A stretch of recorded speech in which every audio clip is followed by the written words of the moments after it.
नमस्कार मित्रांनो, स्वागत आहे आपलं विकास डिजिटल अकॅडमी या यूट्यूब चॅनलमध्ये। आजचा व्हिडिओ अतिशय महत्त्वाचा आहे, कारण जे उमेदवार पोलीस भरतीची तयारी करतात अशा सर्व उमेदवारांसाठी अतिशय आनंदाची बातमी आहे। महाराष्ट्र शासनाने पोलीस भरतीचा जो शासन निर्णय आहे हा प्रसिद्ध केलेला आहे। सुमारे 15,531 पदासाठीची ही पोलीस भरती होणार आहे। यासाठीचा जो शासन निर्णय आहे तो महाराष्ट्र शासनाच्या संकेतस्थळावरती तो प्रसिद्ध केलेला आहे। तर याविषयीची आपण सविस्तर माहिती आजच्या व्हिडिओमध्ये पाहणार आहोत। चला तर मग पाहूया आपण काय आहे शासन निर्णय। मित्रांनो, या शासन निर्णयाची लिंक आपल्या व्हिडिओच्या डिस्क्रिप्शन बॉक्समध्ये देखील उपलब्ध आहे। चला तर मग आपण पाहूया शासन निर्णयामध्ये काय दिलेलं आहे।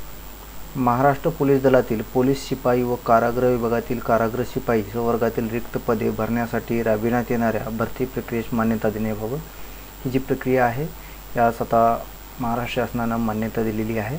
तर हा जो शासन निर्णय आहे गृह विभागाचा आहे, 20 ऑगस्ट 2025 रोजी प्रसिद्ध झालेला आहे। त्याची प्रस्तावना शासन निर्णय भाग आहे।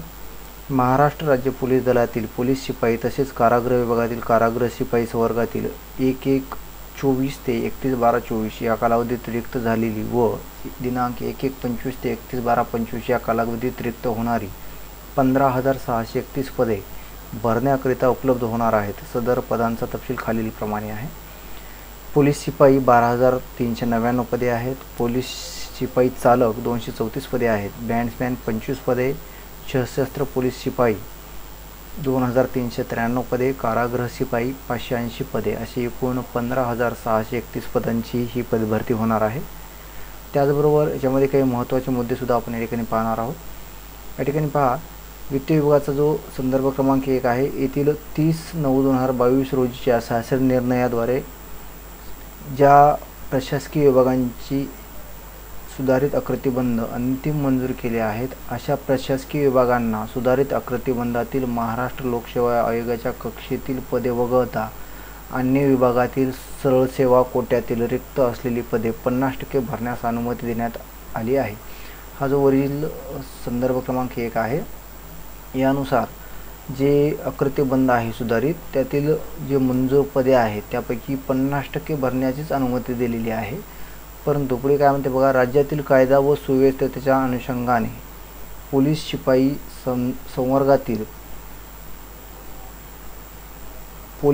संवर्गातील पदाची अत्यंत आवश्यकता असल्याने सदर संवर्गातील 100% रिक्त पदे तातडीने भरणे आवश्यक आहे।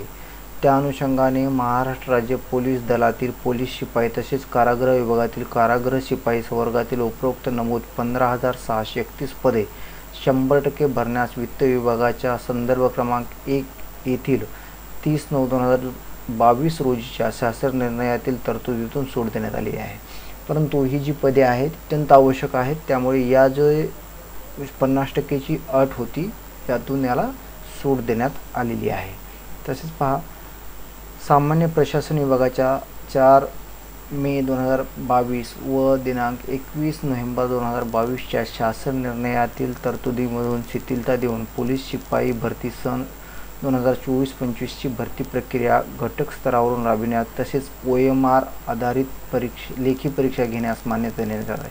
आता ही जी 24-25ची जी भरती प्रक्रिया होणार आहे त्यातील 4/5/2022 आणि 21/11/2022चा जो शासन निर्णय आहे त्यातील काही तरतुदी आहेत त्यातून शिथिलता देण्यात आलेली आहे आणि ही OMR पद्धतीत लेखी स्वरूपावर होणार आहे आणि घटक स्तरावरून ही राबविण्यात येणार आहे। तसेच सन 22 व 23मध्ये संबंधित पदाची विहित कमाल वयोमर्यादा ओलांडलेल्या उमेदवारांना एक वेळची विशेष बाब म्हणून प्रस्तुत भरती प्रक्रियेत आवेदन अर्ज करण्यास पात्र ठरवण्यात येणार आहे। म्हणजे 2022 आणि 23ची जी भरती प्रक्रिया झाली होती यामध्ये ज्यांची वयोमर्यादा ही कमाल झालेली आहे म्हणजे वय त्यांचं पूर्ण झालेलं आहे अशा उमेदवारांना देखील या ठिकाणी एज बार झालेल्या उमेदवारांना देखील या ठिकाणी एक वेळची विशेष बाब म्हणून अर्ज सादर करता येणार आहेत। त्यानंतर पहा, प्रस्तुत भरती प्रक्रियेसाठी यापूर्वीच्या पोलीस शिपाई भरतीप्रमाणेच खुल्या प्रवर्गातील उमेदवारांना 450 रुपये व मागास प्रवर्गातील उमेदवारांकरिता 350 रुपये इतके परीक्षा शुल्क आकारण्यास तसेच परीक्षा शुल्क स्वरूपात जमा झालेली रक्कम आवश्यकतेनुसार भरती प्रक्रियेत खर्च करण्यास मान्यता देत आहे. आता जे उमेदवार अर्ज सादर करणार आहेत यासाठी ओपन उमेदवारांना 450 रुपये, तर मागासवर्गीय जे काही असतील कॅटेगरीमध्ये असणाऱ्या उमेदवारांना 350 रुपये शुल्क भरावे लागणार आहे. त्याचबरोबर भरती प्रक्रिया अंतर्गत आवेदन अर्ज सादर करणाऱ्या उमेदवारांना एकत्रित अर्ज छाननी, स्वीकृती छाननी व तत्सम कामाकरिता बाह्य सेवा पुरविता. तर मित्रांनो, याप्रमाणे आपल्याला ही जी पदभरती होणार आहे याविषयीचा हा शासन निर्णय झालेला आहे. त्यामुळे जे उमेदवार भरती प्रक्रियेची तयारी करतात पोलीस भरतीची, अशा सर्व उमेदवारांनी आपल्या भरतीसाठीचा जो मैदानी आहे त्याचबरोबर अभ्यास आहे परीक्षेसाठी, लेखी परीक्षेसाठी, तो लवकरात लवकर पूर्ण करणं आवश्यक आहे. त्या तयारीनं आपण असणं आवश्यक आहे.